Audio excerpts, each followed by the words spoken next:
Moving to one of the coolest tools in Adobe Photoshop, and this one is Puppet Warp tool or transformation method. And actually this one was added recently to Adobe Illustrator as well as a tool. However, in here we can be accessing that one by going to edit. Then we can be selecting Puppet Warp.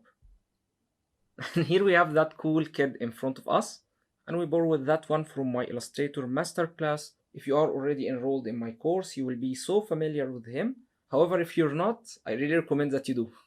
So now simply we can be using that tool to tweak our characters, our puppets, or even our shapes. And you will find that file as well in your resources, so you can be tweaking that kid along with me. So now we can be starting to place pins on our character. Here's one dot or pin for hand maybe, and maybe another one here, one in here, body, other arm, maybe legs, and one for knee as well, and also another one for his head. Now let's maybe get him to say hi, so we can be controlling that point in here, dragging his arm simply like that. Hey, what's up? He's moving his hand in a very nice way.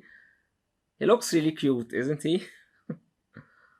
And here, as you can see guys, we have that kid on a completely separate layer, since he's imported from Adobe Illustrator as a smart object as well. So it's always nice to apply Puppet Warp on a completely separate layer to get the best result. And also applying them on a smart layer is a plus, as you will be able to re-edit these points once again. When you close your file and reopen it, you will be able to re-edit these points. So let's get back to having fun playing with that kit. We can be also rotating these points in here, so we can be holding Alt or Option key and hovering just a bit outside and starting to rotate that point, just like that. However, be careful to do it from outside, since if you click inside while holding also Alt or Option key, you can be removing that point. So we can be clicking in here to remove that point, which will be also removing that tweaking that we did to his hand. However, I like that one, so I'm gonna be undoing that, Command or Control Z. And let's also add a bit of rotation again. Now maybe you can be adding another point in here to work on his arm maybe a bit, to make it look a bit better, and we can keep adding more points to his hand or fingers in that case, maybe to tweak them. So we can be moving that one a bit inside, and maybe that one too, if you feel they are getting a bit large.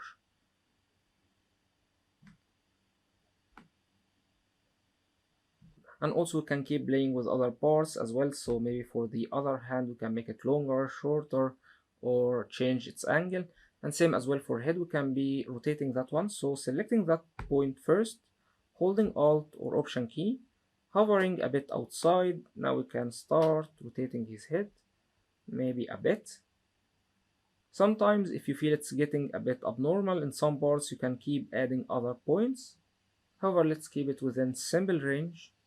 And by the way, we can be showing mesh for our shapes, so we can be enabling that one. And you will find that one by default enabled. I don't really like it most of the time, so I will be disabling that one.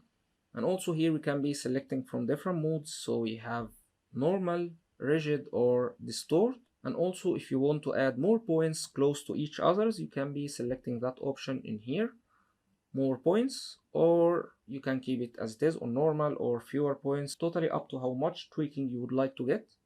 And you have expansion control for your points, 2 pixels between them. And if you have too many close points to each others, you can be arranging them, rearranging them from here, or you can be setting that one backward from here. Now once you're happy with your results, you can be applying that.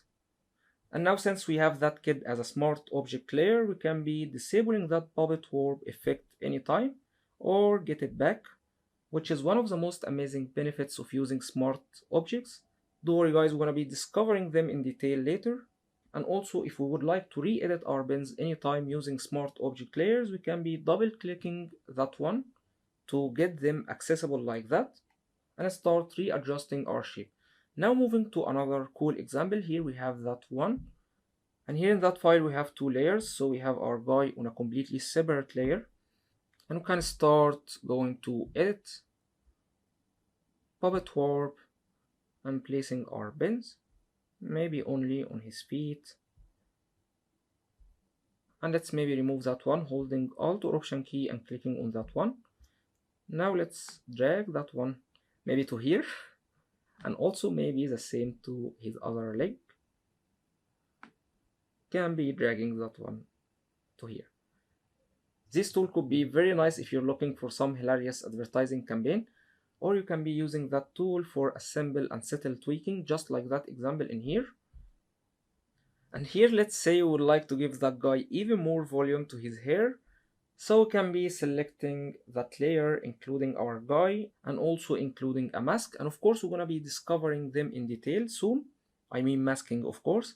However, for now, let's go to Edit, Puppet Warp. I'm gonna be placing our pins in his hair, just like that. Now we can be adding more volume here and there. Maybe you can be adding a middle point as well. And that's it. Now this looks even better. However, let's say that you don't like that and you would like to get back to your original image. And in order to do that, you should have converted that layer into a smart object. So instead of applying that warp, we can be discarding that one. And we can be right clicking our layer, selecting to convert to smart object. And now we can be placing our pins once again and reapplying the same effect. However, this time we can easily enable or disable that effect. So hope you had fun watching that lesson. Take care and I'll be seeing you in next one.